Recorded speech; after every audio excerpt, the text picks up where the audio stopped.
8 minutes to Wapner. About 2 weeks now they've been open. City customers are coming. They're staying live. Tom, when I called the meeting to order and started, I'm going to read this statement that you prepared. Right. And then call on you, and, you know, are we complying with all the Right. whatever, and have that read into the record. Yeah, I'll do that. I mean, I'm gonna read it and say I'll call on our council to affirm that this is a proper notification. We're Right. complying with the Open Meetings Act and the governor's order. Yeah. The roll is in alphabetical order. Hmm? The roll is in alphabetical. Yes, Yes. indeed it is. Do we have a single page agenda? I mean, I'll just rip it out of here.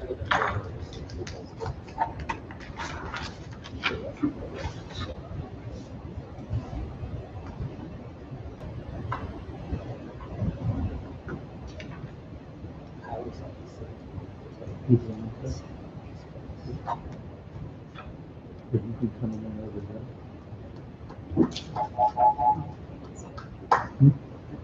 I hear noise.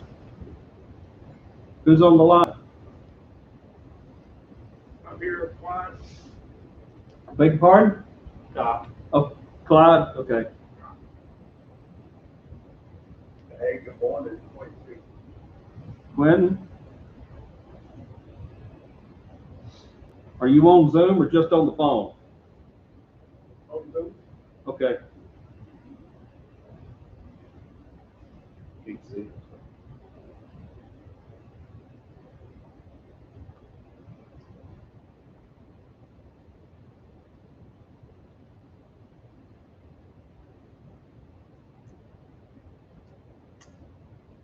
We still gotta have a quorum, whichever way we do it. That's right. You got 3 now, right? 5, Clinton. Yep. You got 5 people on. Clinton, Jeffrey, Mr. Lane, Doc, or somebody says center point.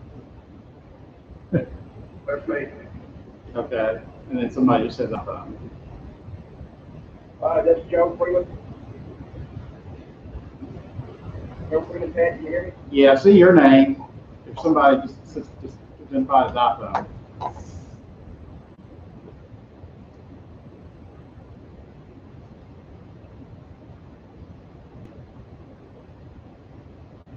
Did you get connected to Wi-Fi? No.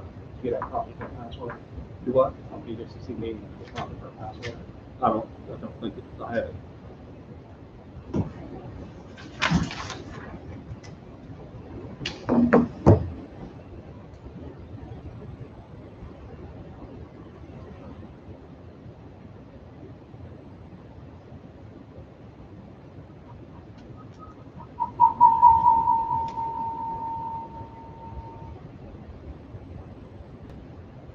That's for BJCCA meeting.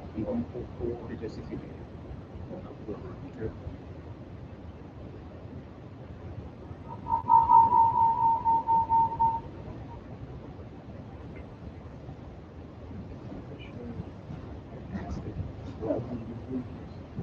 Yes.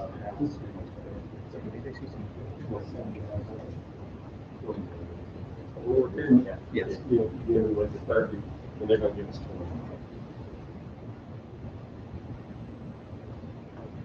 No. Are you gonna need to mute your microphone?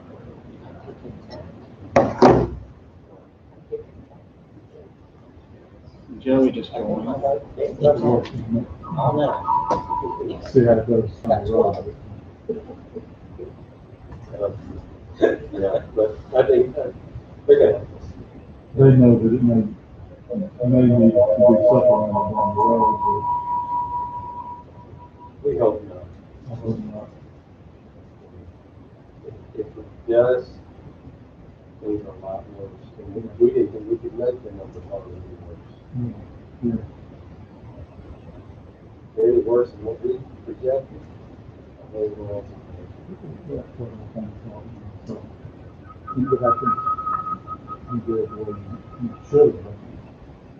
I thought really it was gonna be, we'll have something like this. Yeah, we know it's not good, we know it's not. Yeah. But they said those hotels are running, you know, around 30%. There's out in the restaurant, too, almost up to 50% this week. They're talking about they're going to tourists, and that's what they're all about. But I think that's a good sign. What I found it on YouTube. The BJCCA. There's going to be a noticeable lag. That's not very long. Yeah, I don't have Zoom on this.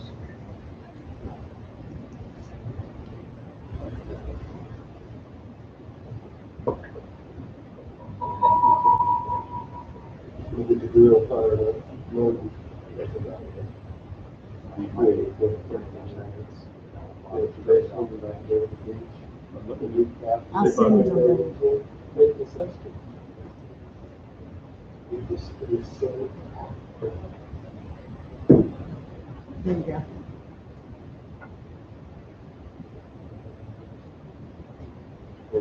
Yeah, right, yeah.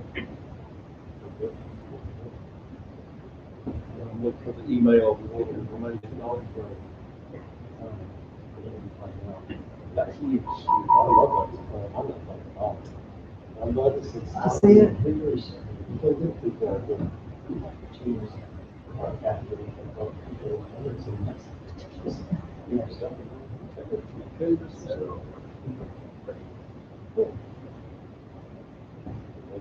Home for half day, you go to golf.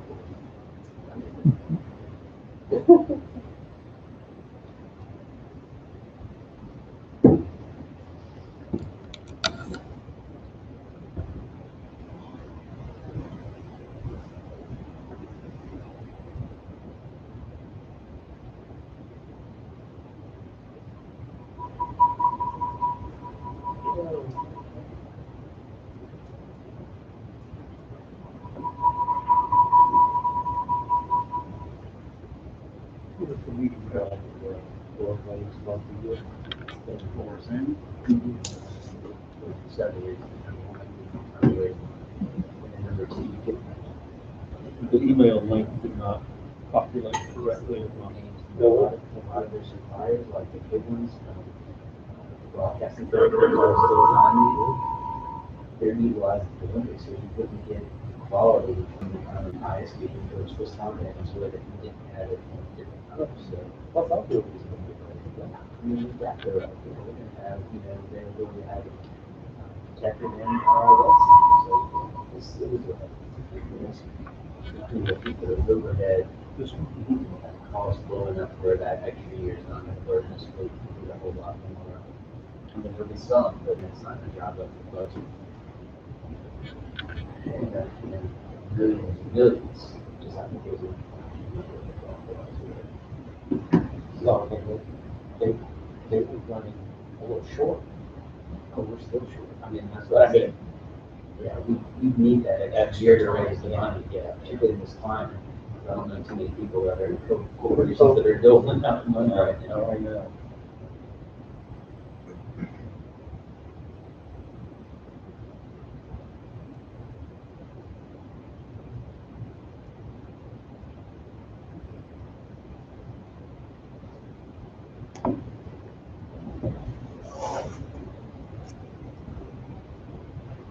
All right. So connected by Zoom, we've got Joey, Doc, Joe, Clinton, and then there's some others that aren't identified, just iPhone, iPad, Galaxy 9. So we got, well, that's me right here. I was Dr. Eccles, Quentin, Joe Freeman, and Joey.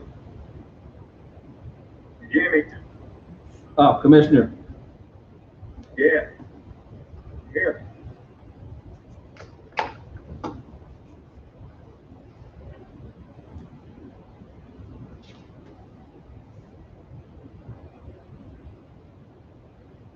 So we have 8 participants connected.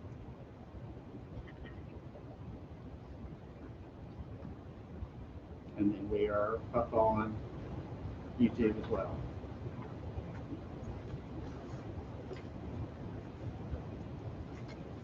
But all the audio will come through here. Yes.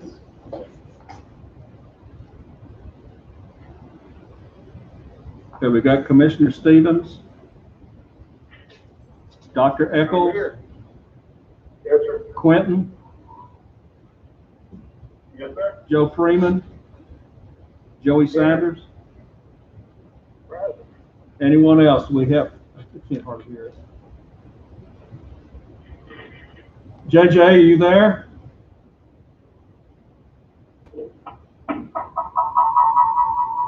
Mr. Fuller, are you there? Looks like that's all we got. We have 6 then, right? By your count? Yes.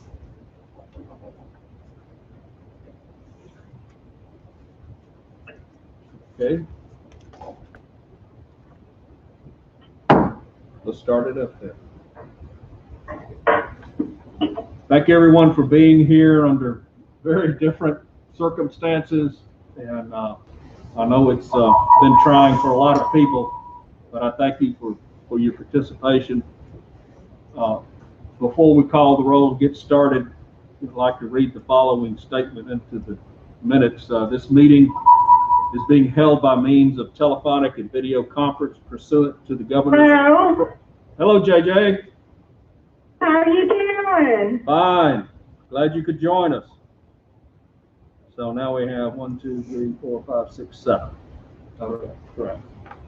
Okay, I was just reading a statement prior to the meeting that this meeting is being held by means of telephonic and video conference pursuant to the governor's proclamations on March 18, 2020 and April 2nd, 2020.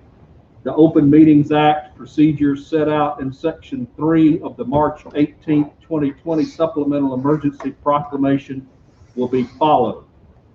Pursuant to these orders, a quorum of the committee or board, as the case is here, may act without physically being present and together. And I'll ask Tom Stewart, our counsel, to confirm that we're following the proper procedures. We are following the procedures properly, and it's pursuant to the governor's order, as you said. This will fully comply with the Open Meetings Act, and we can transact business and establish a quorum electronically. Thank you. I'm not sure if we need to do a prayer and a pledge with everybody scattered out all over the place.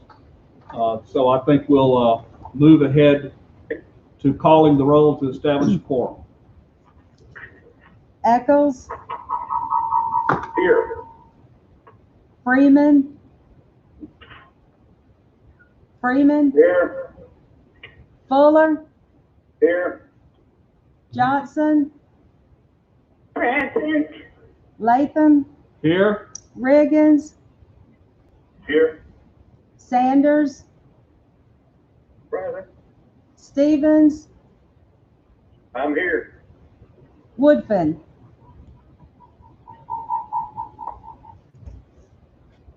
Eight members having answered roll, a quorum is present to conduct business under the previously stated conditions. The next item on the agenda is the adoption of the agenda itself. Are there any questions or discussions? Stevens moves the agenda. All right, Commissioner Stevens has moved the approval of the agenda. Is there a second? Second. I think I heard Dr. Eccles. That's right. Okay, would you call the roll? Eccles, Aye. Freeman,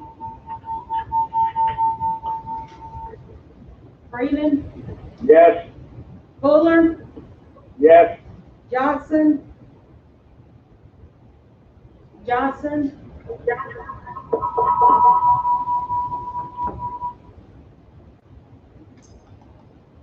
JJ? Okay, go on. Latham, Yes. Riggins, Yes. Sanders, Yes. Stevens, Yes. 7 ayes and no nays, and the agenda is approved. The next item, the approval of the minutes from the regular board meeting on March the 20th. They're before you in the package that was sent out to you. Are there any questions, amendments, changes, edits? Mr. Chairman, I didn't notice anything out of the ordinary, so I'm making a motion to approve those minutes of the March meeting. Okay, we have a motion by Mr. Sanders. We have a second. Second. Second by Mr. Riggins. Call the roll. Echoes.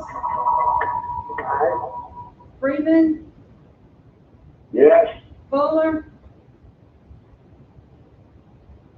Fuller, He was in wrong. Johnson,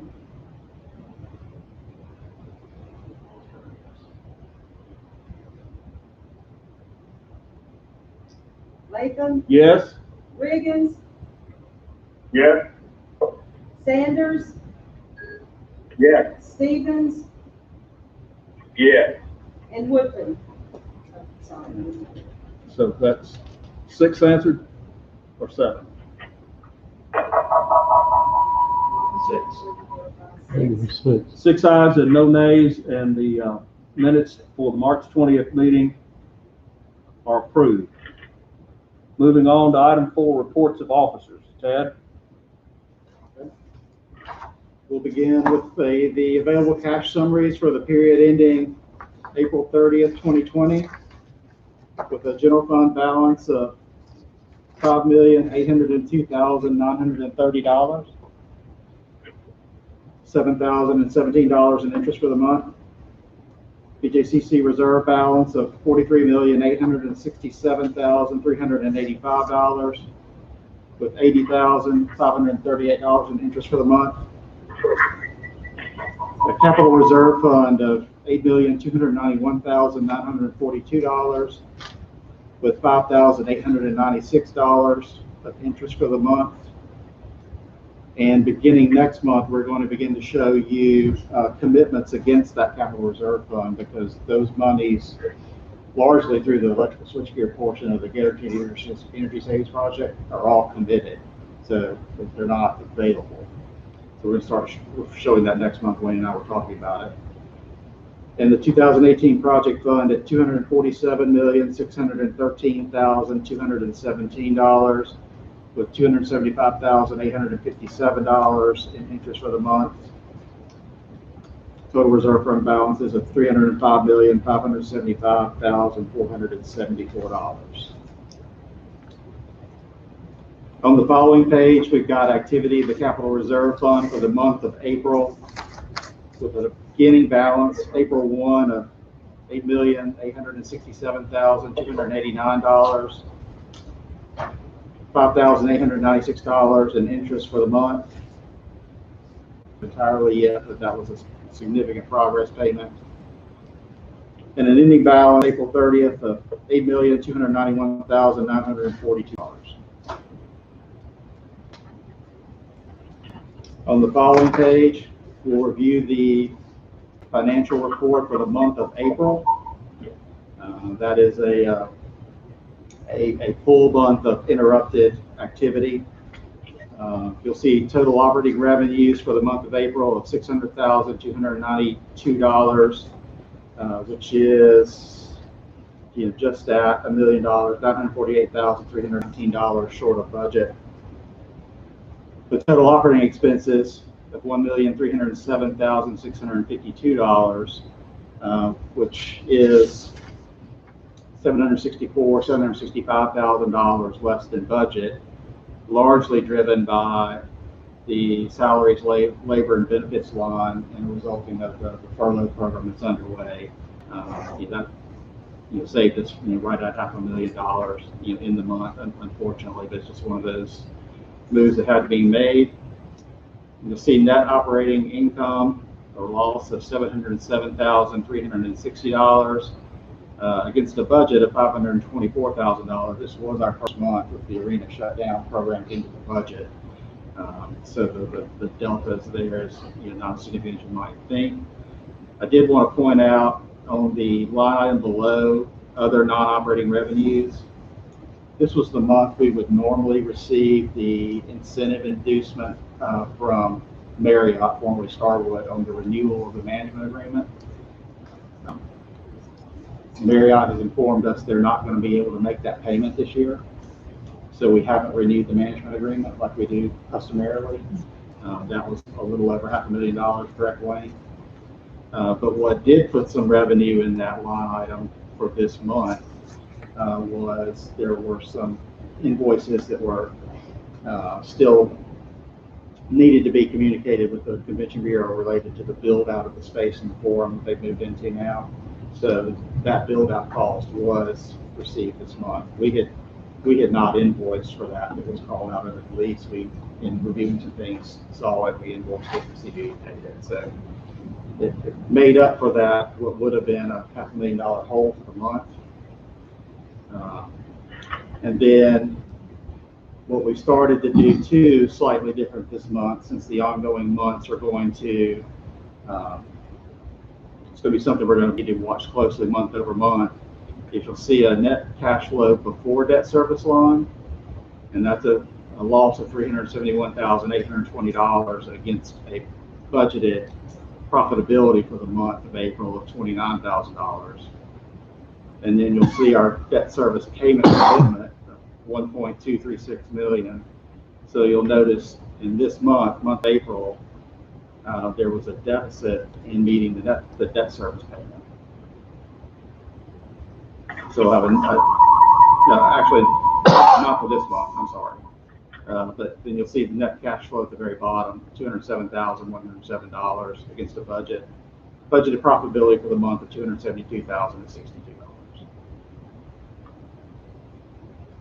So we'll continue to tweak how we want to show the tax proceeds for debt service against the bonds and how they flow in, and they're short. It was only $78,000 this month, but it's not going to continue to be that close. We don't believe. Any questions on this part of the financial report?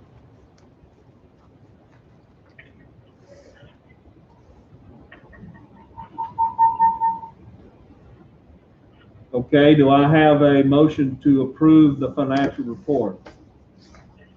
So motion to approve. All right, you need to say your name first. I can't quite make out the voices on this phone. Eccles moves. Okay, Dr. Eccles has moved approval. Who's second? Hello? Joe Freeman second. Joe Freeman second. Call the roll. Eccles, Aye. Freeman, Yes. Johnson, Yes. Latham, Yes. Riggins, Yes. Sanders, Hello? I'm here. Stevens. Yes. And JJ's back. JJ, we're voting to approve the financial report. Did you came back in right during the vote? Okay. I got cut off somehow. Okay. I just needed to know how to record you on the vote on the financial report. Yes. Okay. 7 ayes, no nays, and the BJCC financials are approved. We've got ratification of contracts, but I don't see anything on the page. So there are none. Okay, well then, since there are no contracts to ratify, then we're going to just go past that. The next item is a report from the Finance Committee. Chairman Eckert. Thank you, Mr. Chairman. This slide. We met on feedback. Hold on just a second. Hold on 1 second.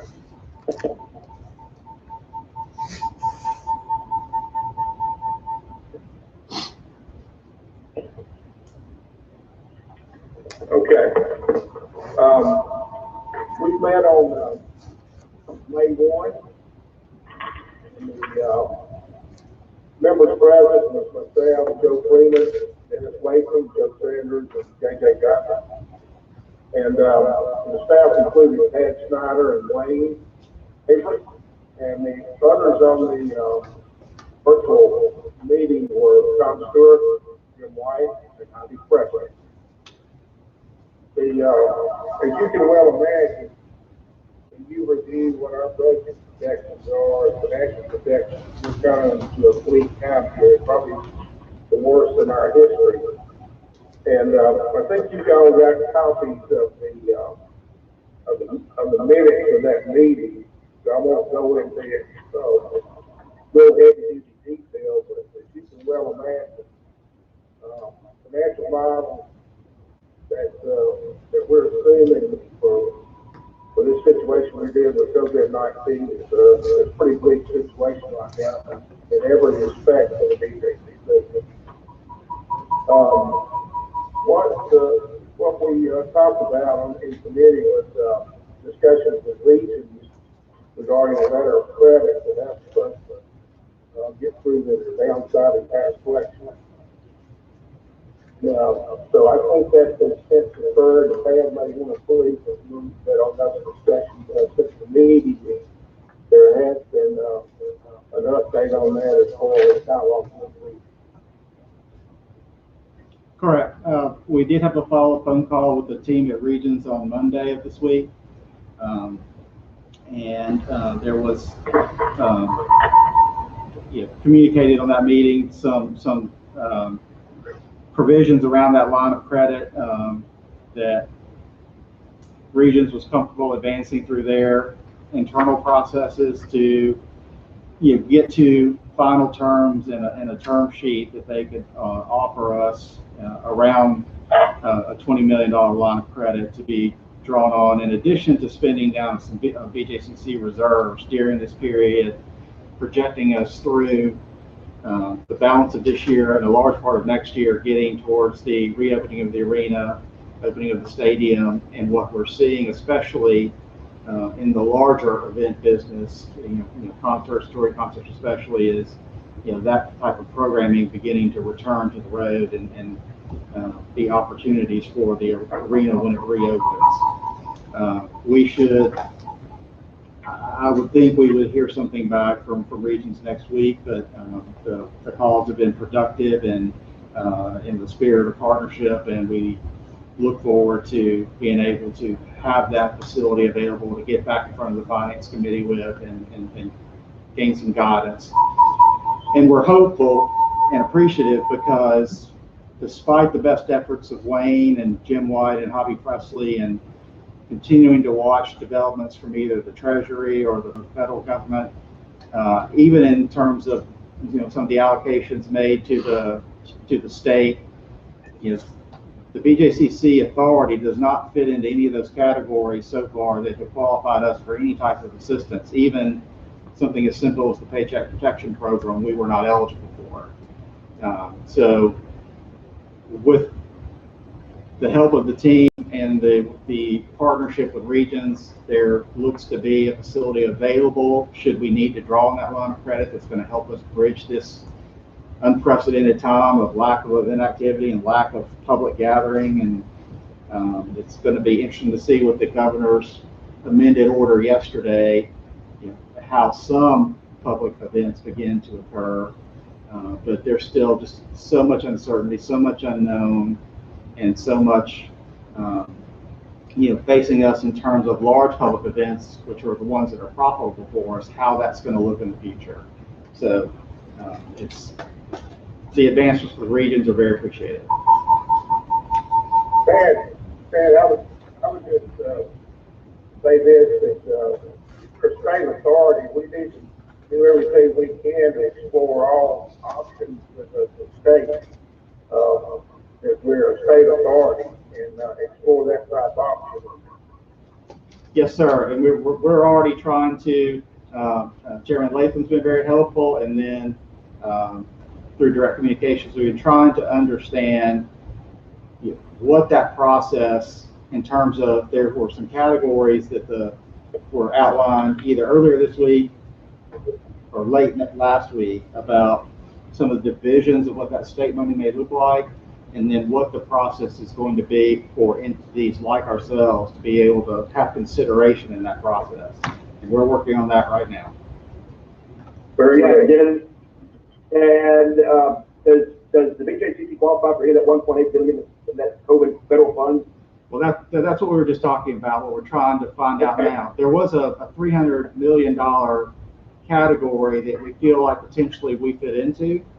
And we're trying to understand now what the process is going to be to try to get into consideration for allocation of some of those funds.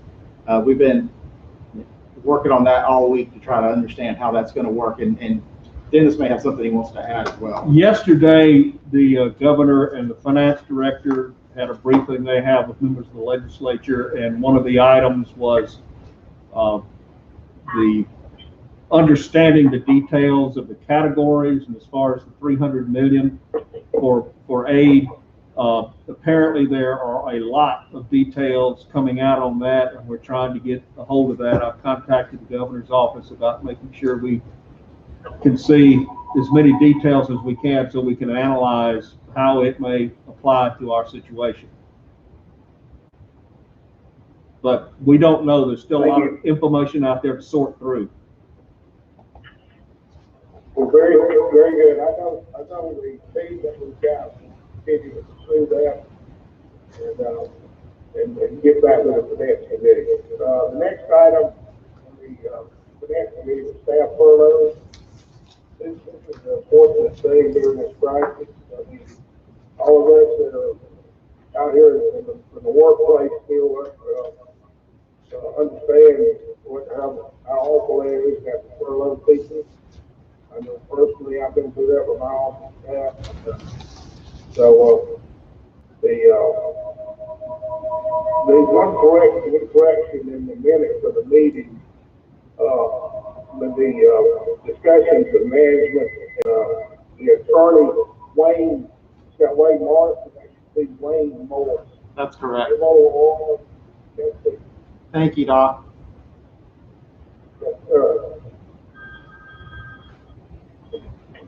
All right.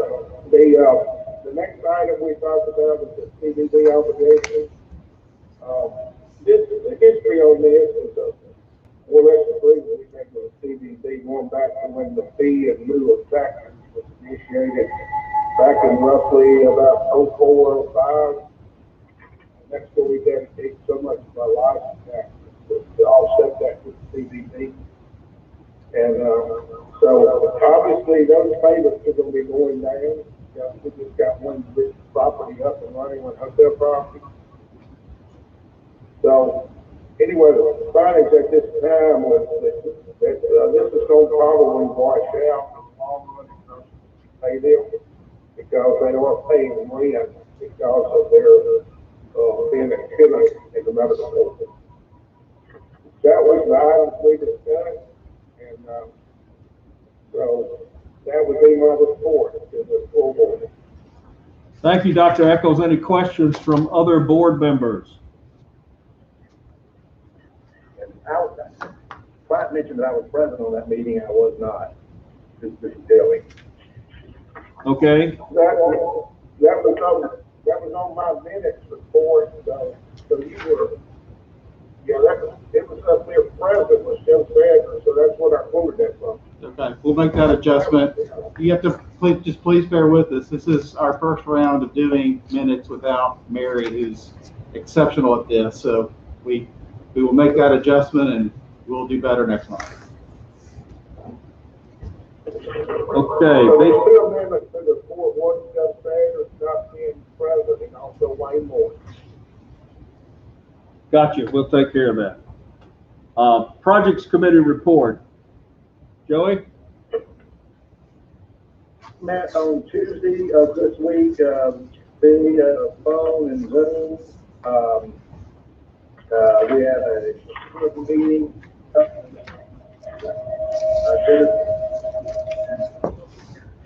Well, 3 or 4 things. Primary, elect update, the team update. And there are 3 items, I believe, maybe 4 on the agenda later, so I won't go into detail on those now. The committee made several recommendations to the board, one which would be to proceed with the decision on the surface playing material in the stadium to use the artificial turf.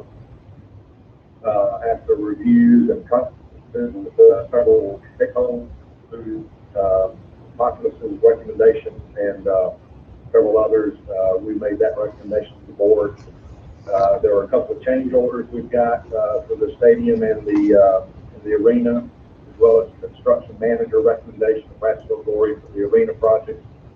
And I believe those are the major points covered, so not to duplicate, if those items are on the agenda later.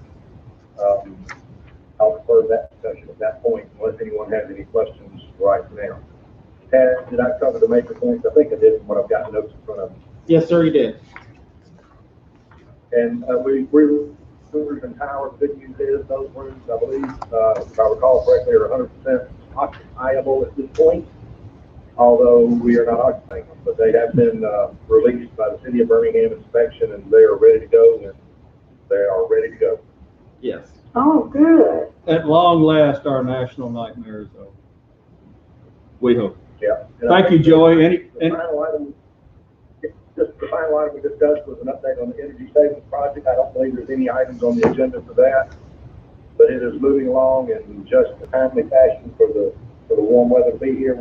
We had guests and tenants in the facility to enjoy it. That concludes that report. Any questions of Chairman Sanders on the projects committee report?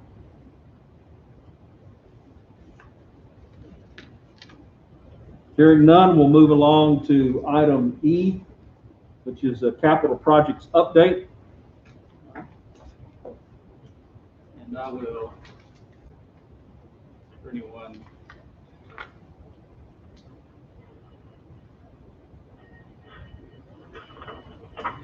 you will watch on the screen. So in your packet, you'll have the weekly update formatted sheet on Protective Stadium that's being prepared by BL Harvard, our program manager.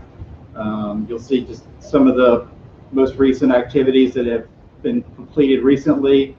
The first elevated concrete deck pour occurred this month. The pipe pile foundations are complete. Scheduling to be completed.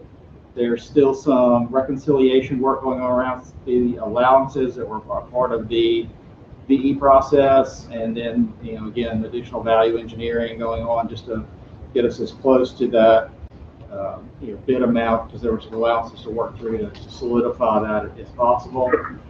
Some critical activities that are scheduled to start. If you've driven by the site lately, you'll see that elevated structure is beginning to be visible, and as you see coming out of the ground around the elevated decks. And we do have an upcoming design review meeting with the city, probably in June, July. The dates has probably slipped a little bit, just around the branding and exterior signage component of the complex that we've been working with the team at Protective on, since that's a key part of our agreement with them.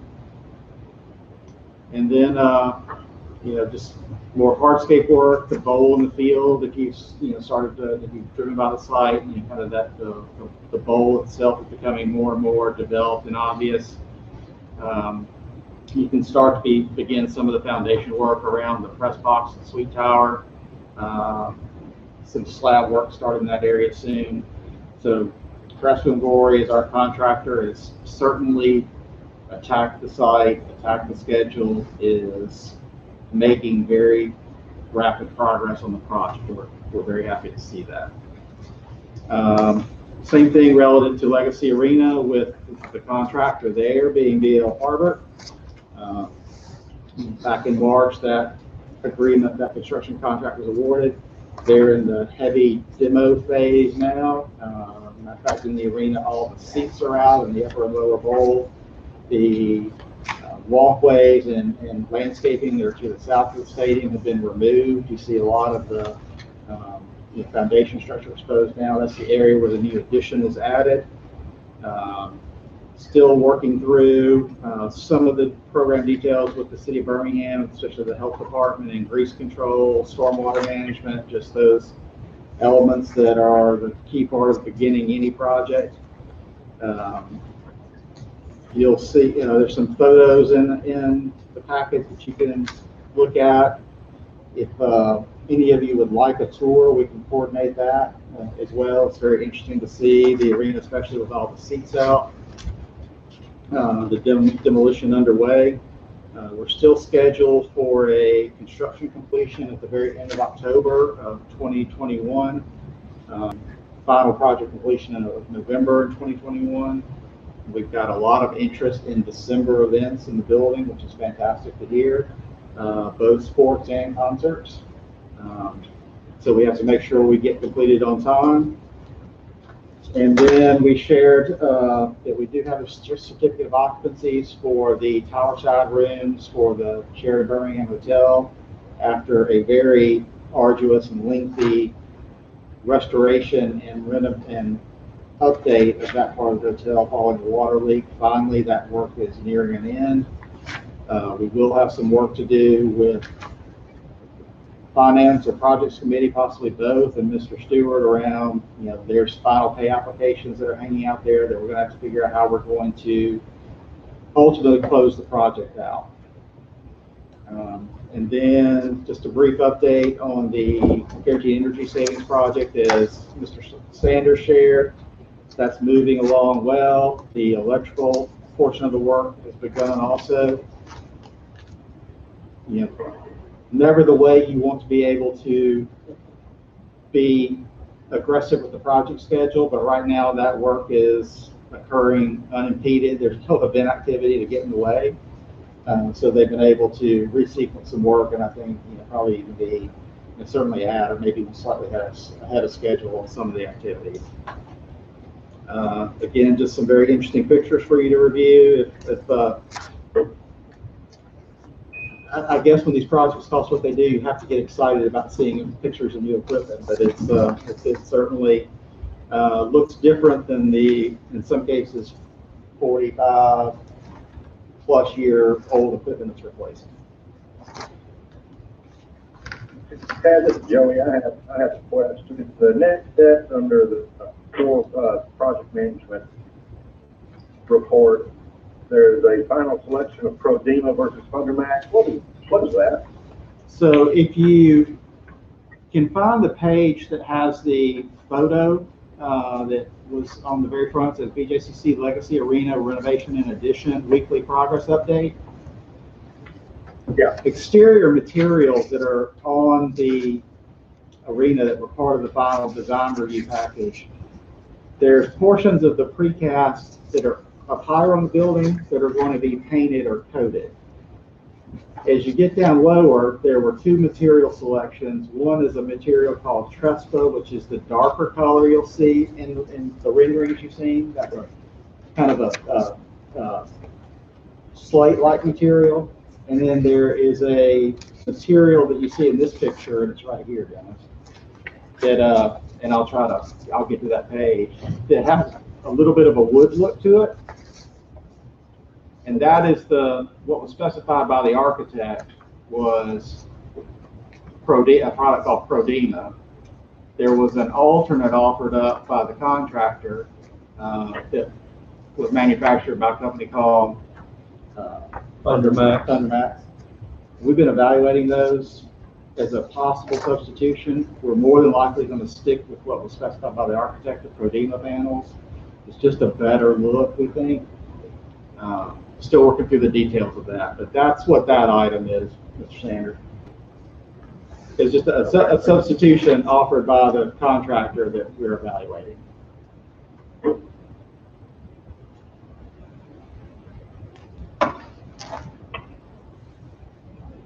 Any other questions on Hey, that? Daddy. Go ahead. Where does this put us?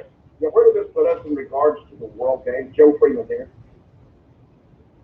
Just overall, what it does in conversations with the planning committee is with the World Games pushing back a year, there's certainly a strong desire to use both Legacy Arena and Protective Stadium as a part of the World Games. They will both be complete by then, so they'll be available. We've provided venue specifications, drawings, floor layouts, and their team planning what sports are going to be programmed or what venues are reviewing both. So both Protective Stadium and Legacy Arena should be involved in the games, which we were not going to be before because they were still going to be under construction. Very good, thank you. Any other questions on the capital projects update? Okay, hearing none. Hey, Dad, this is Quentin, Chairman. Hey, Dad, are you, came up in our project committee talking about the stadium end zone. Are you looking to give an update on that, or? We can do that now since I haven't spoken with some of you, but not everybody at this point.